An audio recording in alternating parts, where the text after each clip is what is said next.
Hello, grade 9s. Today we will be going over a topic of ecosystem relationships.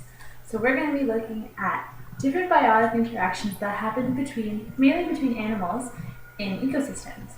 So if you want to take out your sheets, these correspond with the PowerPoint we'll be looking at, and there's blanks you have to fill in, along with spaces that you can take notes. So, looking at the first page, we see abiotic factors. So just as a reminder, who can tell me what is an example of an abiotic factor?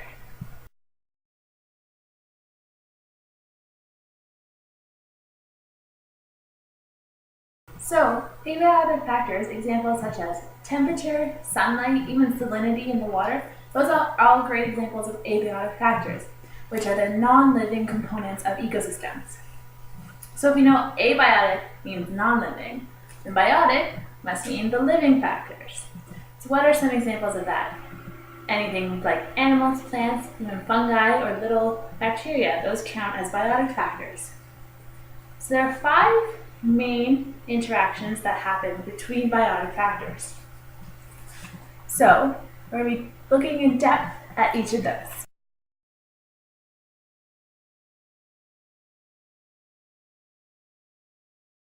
The first big biotic interaction that we're looking at is something called competition. A lot of you might recognize this word before. So it's any interaction, it's basically a fight for a certain kind of resource. But there's also different kinds of competition.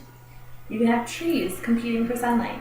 So even though you don't really think of trees in competition, they're still fighting for that resource, which is the sun. Also, examples of competition, you can have competition for food. So if you have 2 wolves, they're both really hungry, might be fighting over the prey that they have just caught. You can also have competition for something else. So for a reproductive mate. That's why a lot of times you'll see with birds, the males are very colorful. The males are competing with each other to try and get the best female. So that's a form of competition as well. So you saw in those examples, there's 2 different kinds of competition. There's inter-specific competition, and there's intra-specific competition. So make sure you don't get those mixed up, inter versus intra.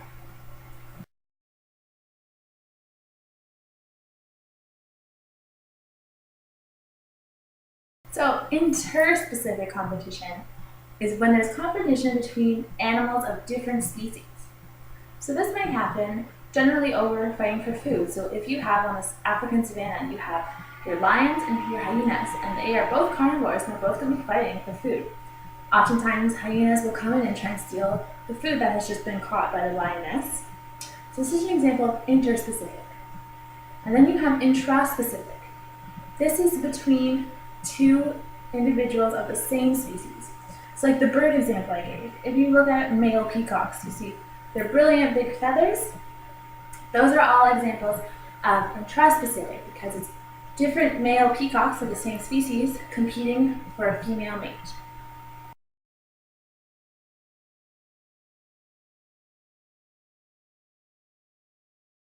The next kind of biotic interaction is called predation. Again, this is a common word that many of you might have recognized. So predation is when you have one kind of animal that is eating another one. So it's a positive output for one, because one is succeeding, one is getting that food, and it's benefiting, and it's negative for the other, it's being eaten and it's dead. So an example of predation with a lot of carnivores, you have your wolves, you have your lions, again hyenas, they'll prey on other animals, generally herbivores, so your zebras or rabbits. Things like that are generally the prey. So just predation, once again, you'll have one animal that's a predator, it's eating the other one fully, and it will kill its prey.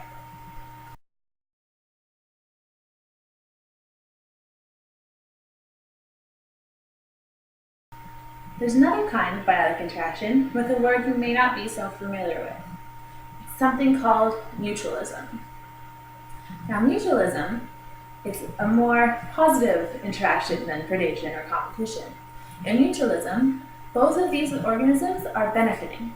So they're helping each other out with no harm to the other one. So a really good example of this are pollinators. So your bees, certain kinds of other insects like butterflies and moths, some also of those pollinate, as well as some birds. So these animals, like the bee, is getting its pollen when it needs, but it's also, when it picks up the pollen from the plant, it's spreading the seeds around, allowing that plant to continue its reproductive line because there'll be more plants growing. So the bee is getting its pollen and the plant is continuing to grow. So it's beneficial for both. So that's a really good example. There's another great example with clownfish. So in Finding Nemo lives in a sea anemone. This is a great example of mutualism. So the clownfish is provided with a home by the anemone. The anemone gives it shelter. But the clownfish also helps protect the anemone against other fish that might eat it. But these other fish won't eat the anemone if there's a clownfish in there. So again, both are benefiting, right? The clownfish has a home and the anemone is being protected. So it's a great interaction between the two of them.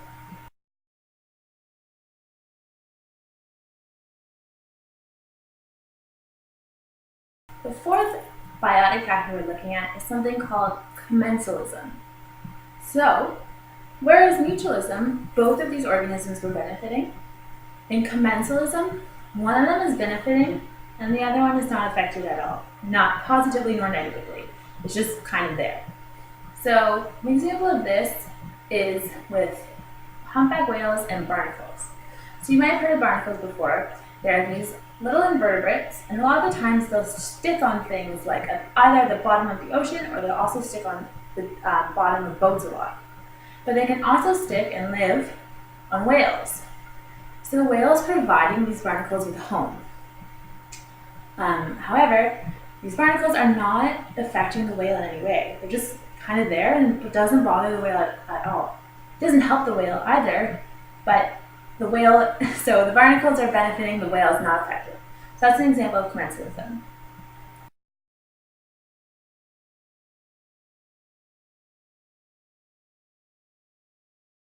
So with commensalism, mutualism, and the next one we're going to look at, which is called parasitism, all three of these things are forms of symbiosis. Symbiosis is a term to describe a close association between two individual organisms, and it's often for a very, very long time. So predation is not a form of symbiosis because it's quick, right? It's just the animal is eating this particular prey and then it's gone.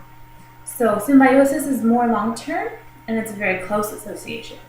The very last biotic interaction we're looking at is something called parasitism. So you might have heard of this, a parasite, right? So what do you think of when you hear the word parasite? You might think of something small and gross, but I can bet that everyone in this room has probably had a parasite at some point in their lives, which sounds kind of gross, but if you think about it, what about a mosquito? A mosquito is a form of parasite. So a parasite is an organism. It's often small, and it requires a host. So this host must be alive for the parasite to benefit initially. So mosquitoes are a parasite because they require blood from a host, so whether it's a human or another kind of mammal. So they need that blood to survive. So a mosquito cannot survive without it. So parasites need that host or they can't survive and they can't continue their reproductive cycles.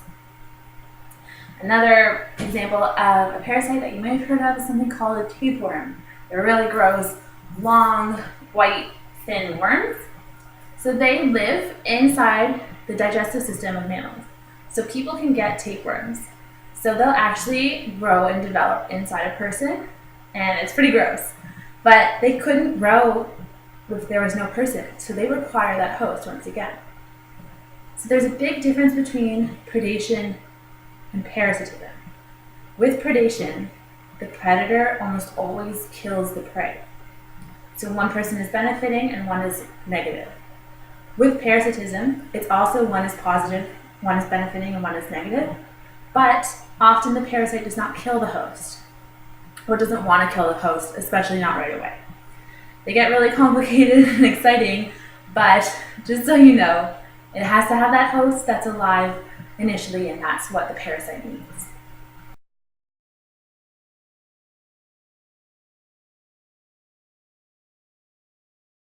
Okay, so just to have some practice now, we're going to go through some examples together. So we'll start off with this worksheet.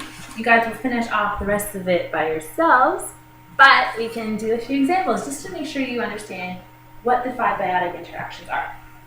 So if we look at the first one, it says, foxes and coyotes both feed on common prey, such as mice and rabbits.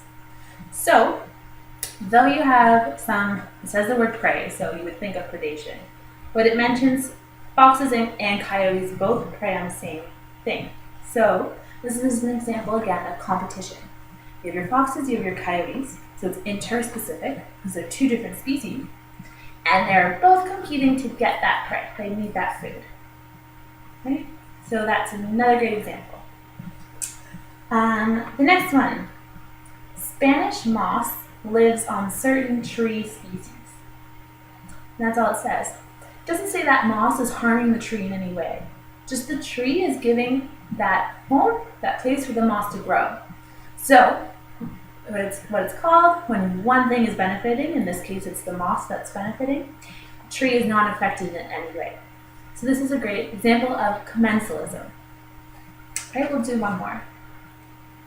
Let's look at microbes that cause malaria live within human blood cells. So it says live within these blood cells. So this malaria, the microbe that causes malaria, requires the blood cells. So this is an example of parasitism. If this microbe did not have the human blood cells to live in, then it couldn't be there, it couldn't exist. So it requires the human blood cells to support it for that stage of its life cycle. So that's an example of parasitism. Another worksheet that you might find useful as a visual organizer to help you remember all these things is this one. So at the top, we have our environmental relationships.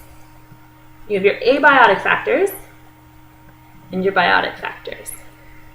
I think this is backwards, but I hope you all can read it. Off of biotic factors, you have competition and predation, and then you have that term called symbiosis, which I went over, the close association. Then off of symbiosis, those are things such as mutualism, commensalism, and parasitism. So remembering the term symbiosis will hopefully help you remember the 3 close associations that happen there. Okay, so for homework, do the rest of the worksheet. And if you have any questions, you can come speak to me. Thanks very much.